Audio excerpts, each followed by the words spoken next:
téléspectateurs, bienvenue sur votre émission Arbre à Palabre à la présentation Bokar Diallo. Le projet de développement économique à la filière agro-pastorale et gouvernance commune des territoires au Sénégal et en Guinée-Conakry, PROACT, clôture ce vendredi 17 janvier 2025. Un débat informé multi-acteurs sur le contenu du module commerce du bétail en Afrique de l'Ouest. Pour en parler de ces 5 jours d'échange avec les membres de l'association des éleveurs de Kédougou, AEK, nous recevons sur ce plateau des invités de marque. Nous allons donner la parole à nos invités. Merci Monsieur Diallo. Je m'appelle Samba Djibi Diallo. Je suis le formateur principal du module. Je viens de l'ONG ARED, qui est une association de recherche et d'éducation pour le développement et qui est basée à Dakar. Bonjour, chers participants, c'est Farmata Ndiaye. Je suis la coordonnatrice du projet PROACT ici à Kédougou. Bonjour, moi c'est Madi Diakhabi, je suis participant à ces 5 jours. Je viens de la Chambre de commerce, d'industrie et d'agriculture de Kédougou. Bonjour, moi c'est Yolande Kineboissi. Je suis animatrice à AEK de Kédougou, Association des éleveurs. Merci beaucoup à nos chers invités qui viennent de se présenter. Nous allons donner la parole à la coordinatrice Farmata Ndiaye. Pourquoi une organisation d'une telle activité à Kédougou? Bonjour, chers mes collègues. On a organisé cet atelier dans le cadre du débat informé multi-acteurs qui regroupe ici les différentes parties prenantes de l'élevage pour discuter sur le module du commerce du bétail en Afrique de l'Ouest. L'élevage est un peu compliqué, on a essayé de faire ce débat informé pour vraiment discuter sur les enjeux, les pratiques et tout ce qui se tourne sur le commerce du bétail en Afrique de l'Ouest. Et quels sont les bailleurs qui vous financent pour mettre en œuvre de ce projet? Le projet est financé à hauteur de 80% par l'AFD, Agence française de développement, mais c'est piloté par Acting for Life. Et ici à Kédougou, c'est l'association des éleveurs de Kédougou, AEK, qui pilote le projet. En fait, dans le cadre du projet, il est prévu le renforcement de capacité des acteurs. Et dans ça, il y a ce qu'on appelle la formation de noyaux d'animateurs. C'est un processus qui comprend plusieurs étapes. La première étape a consisté d'abord à former les animateurs sur le contenu du module. Cette formation a eu lieu ici à Kédougou. Et plutôt, la formation a eu lieu à Labé, en République de Guinée, et a regroupé 12 animateurs de Kédougou, 12 animateurs de Labé. À l'issue de ça, nous avons fait une sélection. On a retenu au total 20, 10 qui viennent de Guinée et 10 qui viennent de Kédougou. La deuxième formation a porté sur l'andragogie, c'est-à-dire comment on doit donner le module. Cette formation a eu lieu ici. Et c'est à l'issue de cette deuxième formation que les animateurs de Kédougou ont été répartis en 2 sous-groupes de 5. Un sous-groupe qui a animé cet atelier de débat dit accompagné, et l'autre équipe de 5 fera son atelier au niveau de Bandafassi le mois à venir. Donc ça rentre dans le processus de formation des animateurs de Kédougou. Comment se fait le commerce de bétail à Kédougou? Le prétexte de notre présence, c'est qu'en menant des activités économiques, vous savez que les chambres consulaires sont le croix de transmission entre les opérateurs économiques et un peu tout ce qui se fait comme activité économique dans la région. Donc le commerce, comme tout commerce, c'est organisé par des lois et des règlements, que ce soit ici au Sénégal ou bien dans les pays de la sous-région qui partagent lui et moi comme espace communautaire. Donc c'est le prétexte de notre présence. Et puis le commerce de bétail, tout le monde le sait, depuis les temps, d'abord c'était le troc, mais aujourd'hui on a vu que l'argent est le nerf central de ce commerce-là. Donc il faut des échanges, d'abord entre personnes et puis entre États aussi. Yolande Boissy, vous avez donné une animation de 5 jours. Oui. Comment vous vous sentez par rapport à la transmission des informations? Ça a été quelque chose d'échange d'idées, de renforcement. Cet atelier, ce n'est pas une formation, c'est un échange d'idées que les participants connaissent déjà. Peut-être c'est la façon de pratiquer qui est un peu différente, mais ils le connaissent déjà. C'est un renforcement peut-être d'échanges et d'idées. Êtes-vous satisfait aux participants? Oui, je suis très satisfait des participants parce que ces 5 jours m'ont permis à faire de nouvelles connaissances, de nouvelles formules d'élevage aussi sont sorties par rapport aux participants. Bien vrai que j'ai été bien formé, mais aussi il y a des nouvelles techniques aussi que j'ai pu acquérir à travers les participants.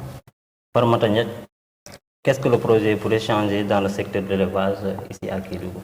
Y aura-t-il des avantages ou pas? Si, il y aura des avantages parce que dans le projet, à travers les 3 objectifs principaux, il y a les acteurs clés, par exemple. Si on parle de l'objectif 1, les acteurs clés de l'élevage, les autorités déconcentrées, décentralisées sont impliquées vraiment dans le processus. Il y a aussi le deuxième objectif, c'est s'accentuer sur la production et la valorisation des produits. Et le troisième aspect, c'est vraiment qu'il y a la gouvernance participative qui sera améliorée. Je pense qu'avec ça, on aura vraiment quelque chose de concret et qui pourra apporter un changement au secteur de l'élevage ici à Kédougou. Est-ce que le projet... Oui, peut-être augmenter un peu. C'est-à-dire que le projet a plusieurs volets. Le volet 1 qui répond donc aux résultats, c'est d'abord le renforcement de capacité des gens. Et je crois qu'ici, nous avons non seulement à former des animateurs, mais nous allons instaurer des débats multi-acteurs où les gens vont échanger sur des sujets qui les intéressent. Et notamment le commerce du bétail, qui est donc le prétexte, qui est donc le module. Le deuxième aspect, c'est que quand nous avons fait donc l'étude diagnostique, on s'est rendu compte qu'il y a des infrastructures qui n'existent pas, mais également il y a des infrastructures qui ne sont pas très fonctionnelles. Et le projet est prêt à les accompagner, non seulement à la réalisation de ces infrastructures, mais à les équipements, mais également à aider les acteurs à s'organiser pour une meilleure gestion de ces infrastructures-là. Et l'autre maintenant, c'est la gouvernance, comme elle l'a dit. Et on verra, on travaille avec toutes les structures qui vont voir pour que demain, non seulement que ce soit au niveau seulement de Kédougou, mais c'est, comme son nom l'indique, c'est un projet transfrontalier et on aura aussi à faire des activités, à mener des activités de l'autre côté de la Guinée. Et les acteurs guinéens, les acteurs donc sénégalais vont avoir des cadres d'échange, ils vont travailler ensemble, ils vont échanger ensemble et ils vont trouver des solutions à leurs problèmes. Nous ne sommes pas là pour apporter des solutions concrètes, mais nous sommes là à mettre les gens en relation pour qu'eux-mêmes ils puissent être impliqués du début à la fin pour trouver ensemble des solutions, mener des activités génératrices de revenus. Et quelles sont les solutions apportées pour les conflits entre l'éleveur et l'agriculteur? Bon, les conflits ont toujours existé et existeront toujours. Mais nous, c'est surtout nos actions, nos réflexions sur 2 éléments, la prévention et la gestion. Parce qu'il faut d'abord former les gens, qu'ils sachent qu'est-ce qui est permis, qu'est-ce qui n'est pas permis, comment il faut faire et comment il ne faut pas faire. Une fois que les éléments de prévention sont mis en place, mais que malheureusement donc, le conflit donc, éclate, il y a aussi des mécanismes de gestion. Mais l'élément clé, c'est la sauvegarde de la cohésion sociale. Donc nous allons privilégier tout ce qui est dialogue, tout ce qui est négociation, tout ce qui est donc élément pour que la paix reste. Nous ne voulons pas que ces conflits-là arrivent au niveau de la justice. Non, c'est la médiation. On va former les médiateurs, on va impliquer les médiateurs au niveau local jusqu'au niveau central. Et là, on verra dans les prochains mois que nous allons intéresser les communautés à la base, c'est-à-dire donc les responsables à la base. L'association des jeunes ont un rôle à jouer. Les femmes ont un rôle à jouer. Les autorités coutumières, religieuses ont des rôles à jouer. L'État a un rôle à jouer. la société civile agro-pastorale a également un rôle à jouer. Et le maître mot, en tout cas, c'est de tout faire pour que la cohésion sociale puisse être préservée. Les conflits, il y en aura toujours. Et ça existe et ça existera toujours. Mais c'est la manière de les gérer. Prévenir et gérer pour transformer en un levier de cohésion sociale. Merci. Pour ajouter un peu, toujours dans le cadre de la gestion des conflits, il y a un noyau de RVC qu'on appelle relais de veille communautaire, qui sont au nombre de 11, qui sont formés ici et qui vont sillonner vraiment toute la région de Kédougou pour la gestion des conflits. Là, c'est élément 1. Mais comme M. Diallo l'a si bien dit, nous, on ne veut pas que ça arrive vraiment, par exemple, à la police ou gendarmerie du genre. On veut que, même s'ils nous notifient qu'il y a un conflit par là ou par là, on va essayer d'intervenir. On insiste vraiment sur la cohésion sociale. Et pour le changement aussi, selon les infrastructures marchandes qui sont prévues dans le projet, à savoir les marchés à bétail de petits ruminants, les marchés à bétail grands ruminants, les parcs à vaccination, les points d'eau, tout cela, même si c'est prévu dans le projet, mais il y aura des conventions tripartites. Par exemple, les acteurs, les collectivités et l'association elle-même. Donc vraiment, ça aura une transparence et que la collectivité va en bénéficier. C'est juste que... Et l'autre point aussi que j'ai ajouté, comme M. Diallo l'a si bien dit, il y aura un benchmarking, c'est-à-dire que comme la région de Kanka est beaucoup plus en avance sur nous, qui sont à leur 4e année de projet, il y aura des visites d'essence pour renforcer la capacité de l'équipe de Kédougou ici et de Labé. Toujours, il y aura des choses pour améliorer sur leur gestion, par exemple, de leurs infrastructures marchandes. Quand on a parlé de la prévention, tout à l'heure, elle a parlé des relais. Le rôle des relais, c'est de recueillir des informations et de les remonter à temps pour que le projet ou d'autres puissent intervenir à temps. Par exemple, s'il y a un afflux massif d'animaux qui viennent, ce n'est pas habituel. Le relais peut dire, en tout cas, j'ai noté ces jours-ci qu'il y a beaucoup d'animaux qui viennent. Dès que l'information arrive, nous, on essaie de traiter cette information. Pourquoi les animaux arrivent? Qu'est-ce qui s'est passé là-bas? Donc, on met l'accent sur la prévention. Et les relais là, comme elle a dit, ils sont au nombre de 11. Ils sont là 24 heures sur 24 heures. Ils sont équipés et ils peuvent remonter l'information à tout moment. À l'AEK maintenant de traiter l'information et de saisir qui de droit. Madi, avec ce projet, on peut s'attendre à la fin de déficit infrastructure agro-pastorale avec ce projet? Oui, M. Diallo, c'est ce qu'on souhaite, parce que dans tout projet, vous savez, le monde évolue. Donc, il faut évoluer et partir en même temps. Donc, on a vu que dans certaines régions, comme l'a dit tout à l'heure Fatmata,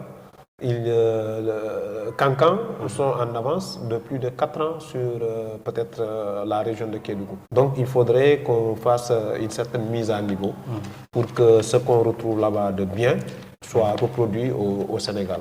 Et ainsi de suite et vice-versa. Donc, c'est ce qu'on attend du projet, c'est que les infrastructures soient vraiment d'un certain niveau, d'un certain standing pour que les gens, les acteurs puissent mener à bien leur mission.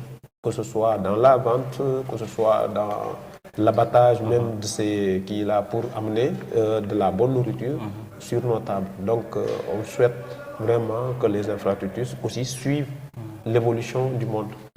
Peut-être là aussi il faut qu'on parle des infrastructures. Nous sommes un petit projet.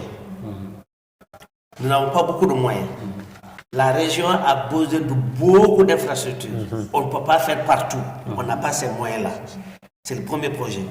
Mais ce qu'on a prévu, c'est par exemple de faire un marché à bétail de petits ruminants à Kédougou. Ce qu'on a prévu, c'est de réhabiliter le quai d'embarquement du gros bétail de Kédougou. Ce qu'on a prévu, c'est de faire un forage Je dis pour le forage, on attend comme on est en train d'impliquer les différents parties prenantes, on attend leur réponse pour le choix du site. Pour le choix du site. Donc vous voyez, ce n'est pas beaucoup. Je vois. Mais si le projet arrive déjà à réaliser ça, si les infrastructures que nous avons mises en place fonctionnent normalement, pourquoi pas avoir un autre projet beaucoup plus structurant où on va mettre l'accent dans les autres départements, dans les autres communes et autres. Mais pour le moment, vraiment, c'est un petit projet. On n'a pas la prétention de dire qu'on va régler le gap, mais on va apporter notre pierre à l'édifice. Yolande, par rapport à la formation, qu'est-ce que vous avez donné aux assistants en cas de conflit? Pour essayer de négocier, parce que dans l'élevage, on ne fait que des négociations. Quand on négocie, je crois qu'il n'y aura pas de conflit. Bon, peut-être augmenter un peu. Oui. Vous savez, quand il y a un conflit, il y a plusieurs étapes par lesquelles il faudra passer. La première étape, c'est d'abord de catégoriser le conflit. Quand il y a, par exemple, le dégât des champs, les animaux rentrent dans un champ. Il n'y a ni coup, ni blessure. Ça, c'est une affaire purement civile. Et là, on passe par tout ce qui est dialogue, négociation. On peut impliquer toutes les personnes, toutes les structures pour que la paix, pour qu'une solution soit trouvée. On privilégie le dialogue, la négociation. Et au besoin, on fait appel à la médiation. Quand maintenant il y a coup et blessure, c'est là où il y a problème, parce que ce n'est plus une affaire civile, ça devient une affaire pénale. Et en ce moment, la gendarmerie ou la police ou je ne sais quoi là, ils ont aussi mot à dire là-dessus. Donc ça dépend toujours de la nature du conflit. Mais ce qu'on leur a dit, c'est de privilégier toujours le dialogue, la négociation et la médiation, qui veut dire faire intervenir une tierce partie si par exemple les deux parties en conflit n'arrivent pas à s'entendre. Et là, on peut faire appel à n'importe qui, pourvu seulement que ce soit accepté et qu'on retrouve la paix et qu'on ait avec la cohésion sociale. Et on voit qu'il y a le vol de bétail qui est fréquent. Qu'est-ce que le projet a prévu pour Le projet n'a rien prévu pour le vol de bétail. Le vol de bétail, c'est un fléau international. Et au Sénégal, le vol de bétail a même été criminalisé. C'est dire que c'est vraiment un problème qui est là. Et là, il y a beaucoup de pistes. Mais ce ne sont que des pistes de solution.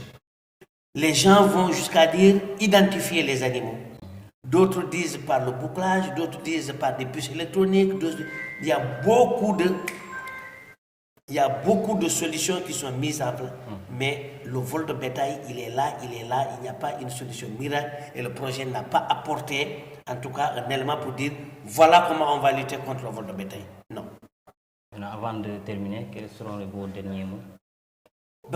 Mes derniers mots, c'est dire que même dans les projets là que nous pilotons, on fait également la formation des journalistes.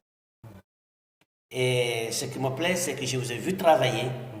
Et je crois que si demain, dans nos futurs projets, on reprend le volet de formation des journalistes, ce serait très bon d'avoir des journalistes parmi vous.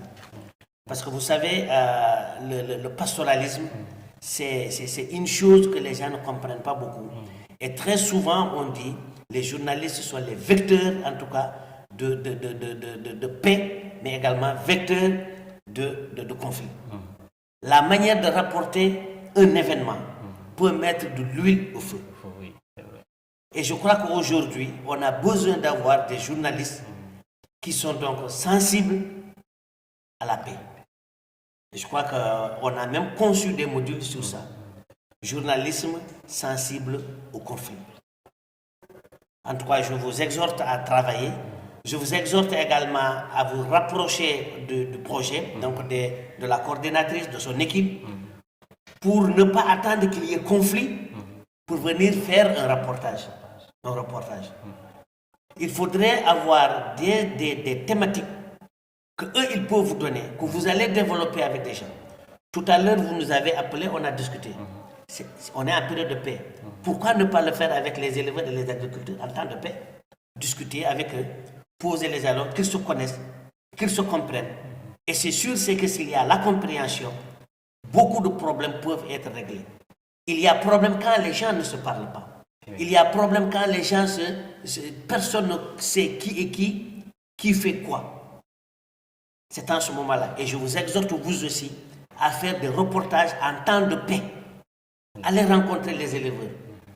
Allez rencontrer les agriculteurs. Mettez-les ensemble, qu'ils discutent de tous les problèmes, de tous les programmes. Et je crois qu'en ce moment-là, la paix va venir plus facilement. Je vous remercie. Merci beaucoup. Je donne la parole à Farmata. Elle va se dire au revoir. Puis, merci à tous. Vraiment, c'est intéressant qu'on soit là, discuter, parler du projet. Vraiment, grand merci. Ce que je souhaiterais, c'est que le projet puisse créer beaucoup d'emplois. Parce que pendant ces 5 jours, on a vu qu'au Mali, qui est un grand pourvoyeur d'aliments de bétail, on a vu que c'est des Mauritaniens qui viennent financer la filière cotonnière pour pouvoir avoir le produit, la matière première qui entre dans la fabrication de l'aliment de bétail. Donc nous aussi, au Sénégal, étant donné que notre région de Kédougou est la région de Tamba où il pleut beaucoup et où on cultive le coton, pour que des mécènes aussi puissent s'appesantir sur ce projet et venir financer cette filière pour qu'au finish, on puisse avoir beaucoup d'aliments de bétail et par ricochet, augmenter le cheptel un jour pour que le Sénégal arrête d'aller acheter ses bovins jusqu'au Mali ou bien dans les autres pays de la bande sahélienne, le Niger et le Burkina. C'est ce que je souhaite pour que le projet. Yolande, vos derniers mots. Je suis contente d'être là pour répondre aux questions que vous m'avez posées et d'être là pour représenter les formatrices. Je suis très contente. Merci, chers téléspectateurs. C'est la fin de votre émission Arbre à Palabre sur TV des Collines, du média Écho des Collines. Merci.